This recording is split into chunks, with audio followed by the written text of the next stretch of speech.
Well, you know, new Rasmussen poll, get this, nearly two-thirds of voters say the story of Hunter's laptop is important.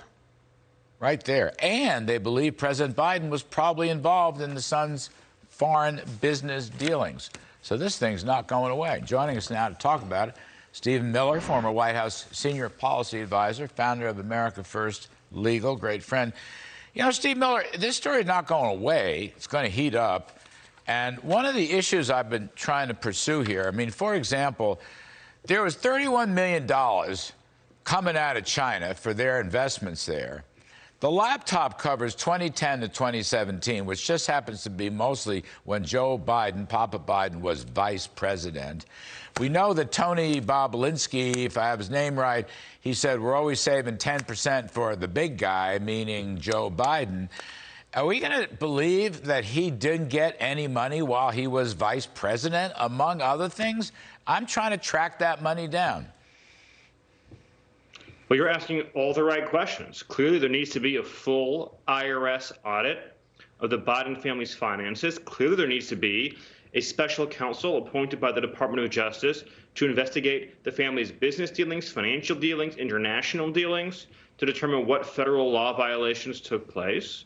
If they give this thing the full Manafort treatment, people will be in prison for many, many decades. Except unlike Manafort, there'll actually be real evidence of crimes taking place. I mean, what we're talking about here is potentially corruption at the highest levels of the United States of America. And it demands a thorough, independent, objective, impartial investigation from this Department of Justice and from the Treasury's IRS.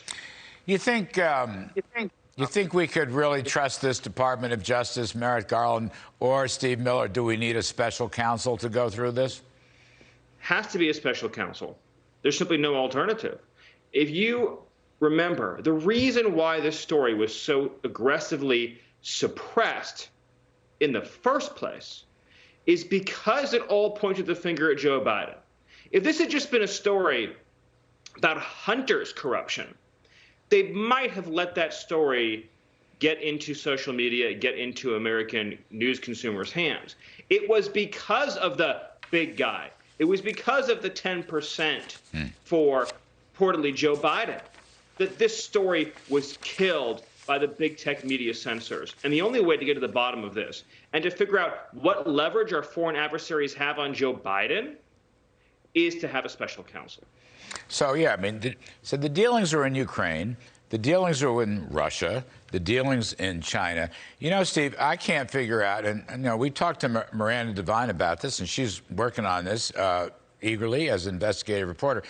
I don't know whether they've divested. I don't know whether these things are still going on or not. In fact, Steve Miller, I don't know whether Joe Biden isn't still getting his 10% cut one way or another. Nobody said anything about it. Nobody's answered that. Nobody's conclusively, in fact, Miranda's showed some stuff that says Hunter is still involved in one of the China investment deals, which could mean the old man's involved. Right, which would mean that they're still on the take, including the president of the United States, which is an unconscionable risk to our national security. Republicans must be united in demanding a special counsel be appointed at once. How much of this do you suppose, Steve, is compromising? Well, that's President? the fear. I mean, Right. at a minimum, and it goes much further than this, you already have leverage because of the apparent criminal conduct of the son.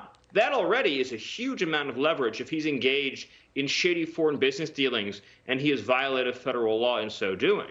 But now you add on top of that the very clear implication that this money was being used to subsidize Joe Biden's lifestyle and that he was getting a cut.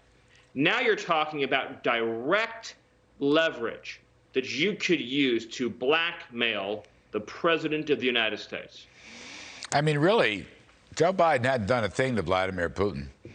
Not directly. I mean, I just... Not to mention China running all over us all around the world. Right. So he's meeting with Xi, but nobody knows what the 2-hour meeting was all about. Nothing came out of that. No talking points. I mean, I just wanted to...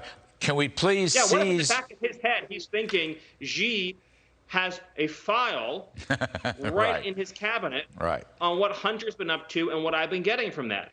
That's going to affect your approach to international affairs, I would think. How is the investigative reporting doing by the New York Times and the Washington Post and some of the other cable networks? How are those guys doing on really pursuing this with gusto and enthusiasm? Yeah, where's the where's that same investigative spirit that they had during their failed 5-year quest to prove that the Trump administration were all secret Kremlin spies? And the other one, I just didn't want to leave it out because it's so great to have you on the show, as always. But, you know, Bill Barr, Attorney General, just came out the other day and said, you know what? President Biden lied about the laptop. He just lied.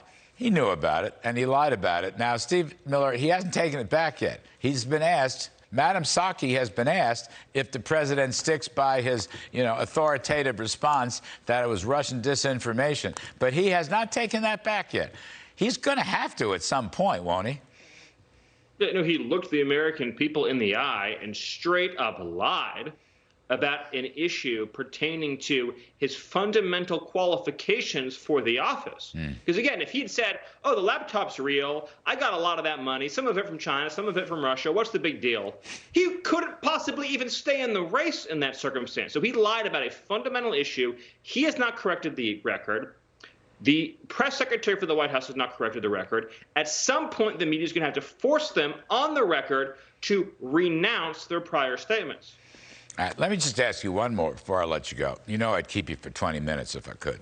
But I've talked about this earlier in the show. In your judgment, watching this war going on, does Joe Biden want Ukraine to win the war? We win, they lose. Does he want him to win, or is he just playing for time and it's all going to be evened out at the end and he's just stalling and whatnot? Well, my best sense is that his policy resembles something like what the Obama and Clinton team did in Syria, which is a very slow, gradual, and ultimately ruinous proxy battle that destroys whole cities and leaves everything in rubble and ruins with no end and no game plan at all. That's honestly the most charitable thing I can say. A stalemate would be a win for Putin, it seems to me, because a stalemate means Putin will have territory, right? And that'll mean wait till the next time that he runs roughshod over the rest of the Ukraine. I don't think they care at all, frankly, about what happens to the country of Ukraine. And I think, sadly, a lot of other people are coming to that same assessment. All right. Well, I'm not there. You're not there. Anyway, Steve Miller, thank you, buddy. We will talk soon. Thanks for coming back.